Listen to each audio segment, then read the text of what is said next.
33 साल।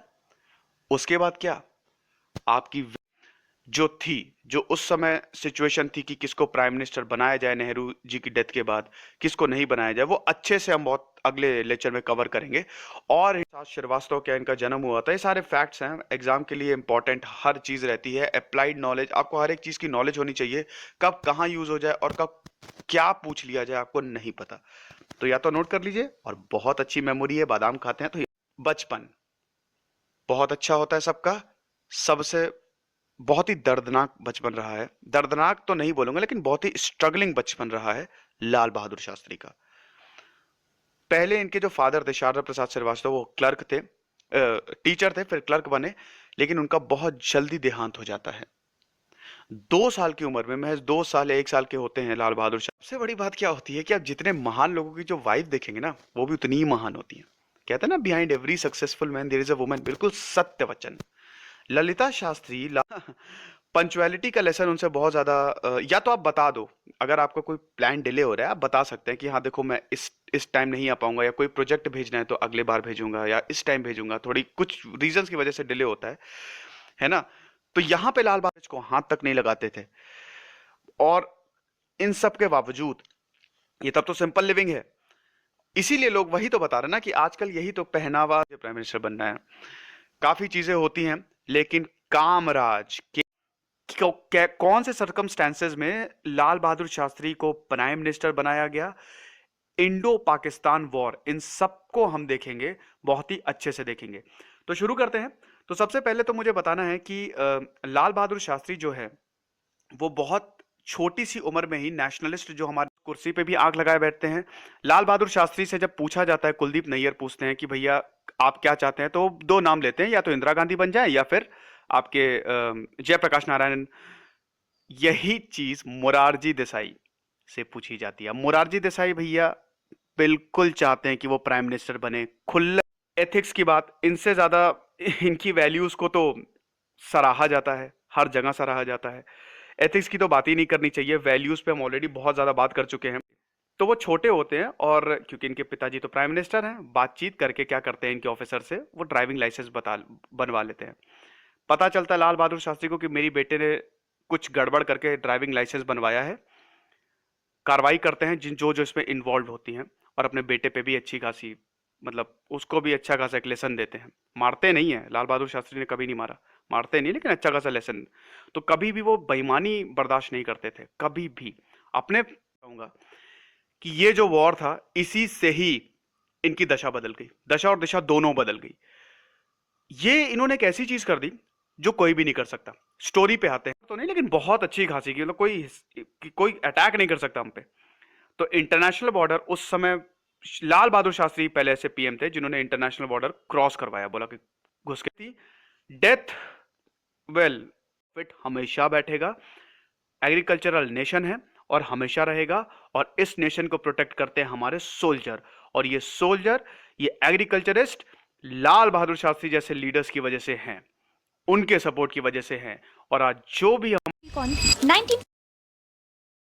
क्या आप जानते हैं कि दुनिया की पहली महिला प्रधानमंत्री कौन थी? 1959 तक श्री मावो बंदर नायका के पॉलिटिक्स से कोई कनेक्शन नहीं था, पर जैसे ही उनके पति जो श्रीलंका के प्राइम मिनिस्टर थे, उनका असैसिनेशन हुआ, तो उन्होंने एक बड़ा फैसला लिया। 1 साल के अंदर उन्होंने पॉलिटिक्स ज्वाइन की, और 1960 में दुनिया की पहली प्राइम मिनिस्टर बनकर इतिहास रच दिया। उन्होंने कई बड़े फैसले लिए, सोशलिज्म अपनाया और श्रीलंका को एक रिपब्लिक कंट्री बनाया। लेकिन उनके कुछ फैसले ऐसे भी थे जिसके कारण देश में तनाव बढ़ने लग गया, जैसे कि सिंहला ओनली, जिसमें इंग्लिश को रिप्लेस करके सिंहला लैंग्वेज को ऑफिशियल बना दिया गया और तमिल को कम्प्लीटली एक्सक्लूड कर दिया गया, जिससे तमिल समुदाय अपने आप को अलग महसूस करने लग गए। फिर आया श्रीमा शास्त्री पैक्ट, जिसके अंदर 5 लाख तमिलियंस को इंडिया वापस भेजने का फैसला लिया गया और 3 लाख को सिटीजनशिप देने का। इससे तमिल समुदाय के लोग और भी ज्यादा आक्रोश में आ गए, और जो आगे चलकर श्रीलंका के सिविल वॉर का भी कारण बना। शुरुआत में जो एक बदलाव की कहानी बन रही थी, वो धीरे धीरे पावर और करप्शन की कहानी में बदल गई। मीडिया पर कंट्रोल, भ्रष्टाचार के आरोप, और एक ऐसी नेता जो कभी पावर नहीं छोड़ना चाहती थी। तो अब आप बताइए, क्या श्री मावो बंदर नायके एक पावरफुल लीडर थी या एक कॉशनरी टेल? क्या आप Sri Lanka, where Tamils make up 15% of the population. Sri Lanka is home to several ethnic groups, The mostly Buddhist Sinhalese are the majority, and the mostly Hindu Tamils are the second largest group. Both groups have been on the island for over 2,000 years. This island was known as Ceylon when it suffered 3 centuries of colonialism under Portugal, the Netherlands, and then the British Empire took over in 1796. When the British arrived, they were like, how can I make everything worse? Oh, let's introduce inter-ethnic conflict. In the 19th and early 20th centuries, to spur hatred, the British chose Tamils for higher positions than the Sinhalese in the government. Then, in the Sri Lankan highlands, Sinhalese lands were seized by the British and enslaved Tamils from India were settled there as plantation workers.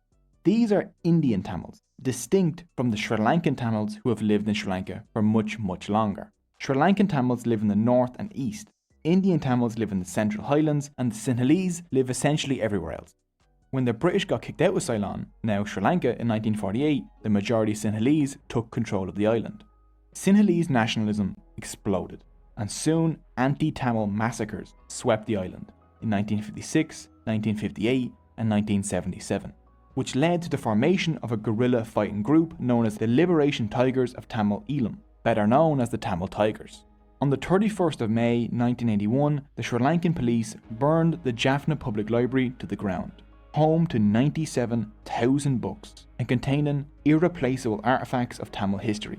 Seeing the fire, one Tamil refugee said, "It was as if my entire biography, my history and the history of the Tamils had been destroyed, wiped from the face of the earth as if we did not exist." On July 23, 1983, the Tamil Tigers ambushed and killed 15 Sri Lankan soldiers, causing another anti-Tamil massacre to sweep the country in an event known as Black July. The Sri Lankan Civil War had begun.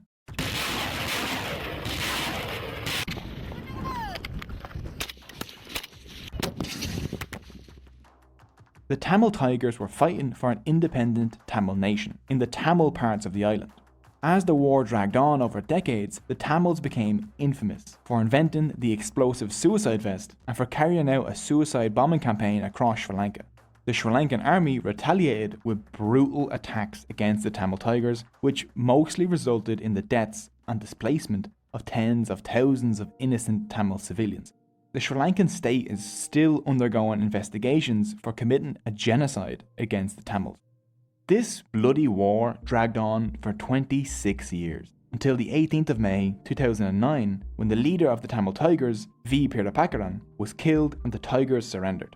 The war took the lives of over 100,000 people, with 40,000 Tamil civilians being killed in the final few months of the war. These are rough estimates because a proper investigation hasn't been done. The war caused a mass exodus of Sri Lankan Tamil refugees to India, Australia, Europe and North America. Today around 8 million Tamils live outside of India and Sri Lanka. From the 19th century onwards, they went as indentured labourers across the British Empire, especially to Malaysia, Singapore, South Africa, Fiji, Mauritius and the Caribbean, where many have kept their Tamil identities. Tamil is actually an official language in Singapore and Malaysia. Well, I think now it's time to take a look at Tamil culture. Religion. Today about 88% of the Tamil population of Tamil Nadu are Hindus, 6% are Christians, 5.8% Bharat का prime minister एक दूसरे देश जाता है, पाकिस्तान से सुलह करता है और अगले ही दिन गुजर जाता है और इसकी कोई इंक्वायरी नहीं होती। ये है कहानी लाल बहादुर शास्त्री जी के mysterious death. The government did not consider any inquiry to be necessary. Indira ji को जब शास्त्री जी के डेथ के बारे में पूछा गया तब उनका जवाब ये था। सारे रिकॉर्ड्स ऐसे कहते हैं कि शास्त्री जी की डेथ एक नेचुरल डेथ थी, हार्ट अटैक से हुई थी, लेकिन कुछ फैक्ट्स ऐसे हैं जो मर्डर की पॉसिबिलिटी की ओर इशारा करते हैं। तो अगर आप भी कहानी का 1964 में शास्त्री जी भारत के दूसरे प्राइम मिनिस्टर बने, एक ऐसे समय जब भारत को उनकी सबसे ज्यादा जरूरत थी। देश को व्हाइट रेवोल्यूशन देने वाले शास्त्री जी थे, देश को ग्रीन रेवोल्यूशन देने वाले शास्त्री जी थे। वो गांधी जी के फॉलोअर थे, लेकिन 1965 में जब पाकिस्तान ने भारत पर अटैक किया तब उन्हें मुंह तोड़ जवाब देने वाले शास्त्री जी ही थे। इस वॉर में भारत की सेना पीओके तक तो छोड़िए लाहौर तक पहुंच चुकी थी। इससे पहले की चीजें और सीरियस हो जाए, यूएन ने दोनों देशों को सीज फायर करने के लिए कहा। अब ये जमाना कोल्ड वॉर का था, जब रशिया और अमेरिका दोनों देश पूरे दुनिया में अपनी इन्फ्लुएंस बढ़ाने की कोशिश में लगे थे। रशिया भी दुनिया में शांति लाने का काम कर सकती है, ये प्रूव करने के लिए रशिया ने शास्त्री जी और पाकिस्तान के आयूब खान दोनों को ताशकंद में बुलाया और ताशकंद में ये डिसाइड हुआ कि both countries will adopt the same positions that they held on 5 अगस्त 1965। ये अकॉर्ड साइन होते ही अगले दिन शास्त्री जी की डेथ हुई। रीजन बताया गया हार्ट अटैक।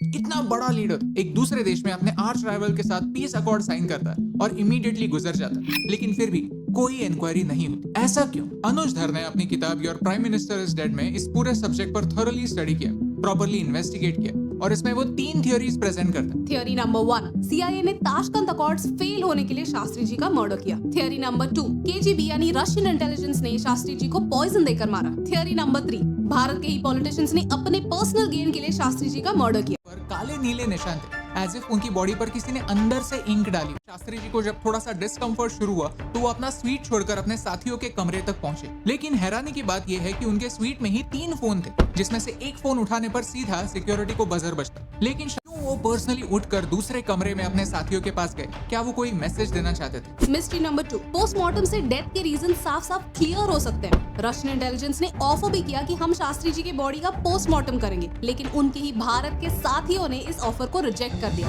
ऐसा क्यों? मिस्ट्री नंबर 3, यहाँ खून के निशान थे, मानो किसी ने होल किया।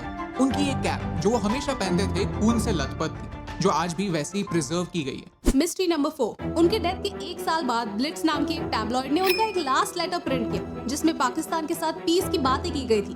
बाद में पता चला कि ये लेटर फेक है। ये लेटर शास्त्री जी ने कभी लिखा ही नहीं था। लेटर किसने लिखा था तो प्रूव होता कि किसी ना किसी को तो उनके डेथ के बारे में पता था, लेकिन इसका जवाब देने से पहले ही चेयरमैन सर ने कहा the question our is over. एक स्मार्ट इंसान ने कहा है कि सवाल लेट होने से सवाल गलत नहीं हो जाता। मिस्ट्री नंबर 5, ताशकंद में उनका जो कुक था उसका आगे क्या हुआ? किसी को नहीं पता। तो जिस कुक ने उनका लास्ट मील बनाया उसे भारत में किसी ने भी कोई सवाल नहीं पूछा, लेकिन हाँ, रशियन इंटेलिजेंस ने उसे अरेस्ट जरूर किया था और ये बात भारत में छुपाई। जो इंडियन आई विटनेसेस ताशकंद में मौजूद थे उनसे भी कभी कोई सवाल नहीं पूछे गए। उनमें से एक डॉक्टर भी थे, डॉक्टर चो, जिनकी मौत एक कार एक्सीडेंट में हुई और उनकी पूरी फैमिली भी इस कार एक्सीडेंट में मारी गई। हाँ, हो सकता है कि एक्सीडेंट हो, या ऐसे भी हो सकता है कि कोई चाहता था कि कुछ राज गिरे। मिस्ट्री नंबर 6, अनुज धर ने 2009 में राइट टू इन्फॉर्मेशन के अंडर शास्त्री जी के डेथ की ऑफिशियल रिपोर्ट्स मांगी, लेकिन गवर्नमेंट ने कहा कि इंटरनेशनल रिलेशंस मेंटेन करने के लिए ये रिपोर्ट्स को कॉन्फिडेंशियल रखना जरूरी है।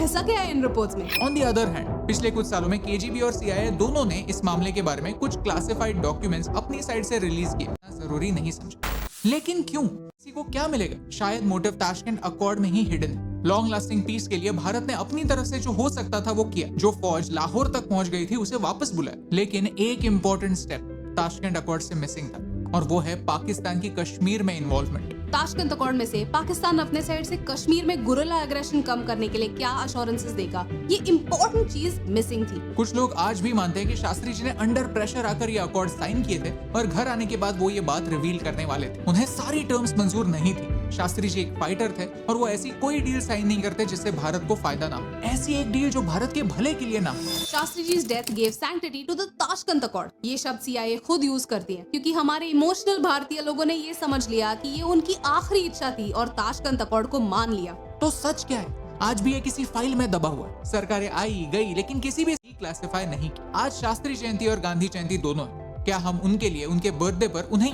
Mr. Baba, you know, I'm always a proponent of atoms for peace. I do not want nuclear energy to be used for destructive purposes. I do understand Shastri ji, but we're in a very dangerous situation now. The hostile neighbor with whom we lost a war recently has conducted a nuclear test. Yeah, that is why we're raising the defense expenditure. Shastri ji, I think if we can raise the defense expenditure, probably part of that can also be to build a nuclear bomb. I understand, Shastri ji, atoms for peace. Why not? So you're trying to say we conduct a peaceful nuclear explosion. Exactly. But how? Shastri ji, back in 1955 itself, when we used to get Siraj reactor from the West, I extracted plutonium from the reactor. And this plutonium can be used to manufacture a nuclear bomb. Actually, I was working silently in the back end to develop a bomb. We have the capability to build a bomb in just 18 months. And if we get a US blueprint, we can just do it in 6 months. So I'm expecting a green signal from the Prime Minister.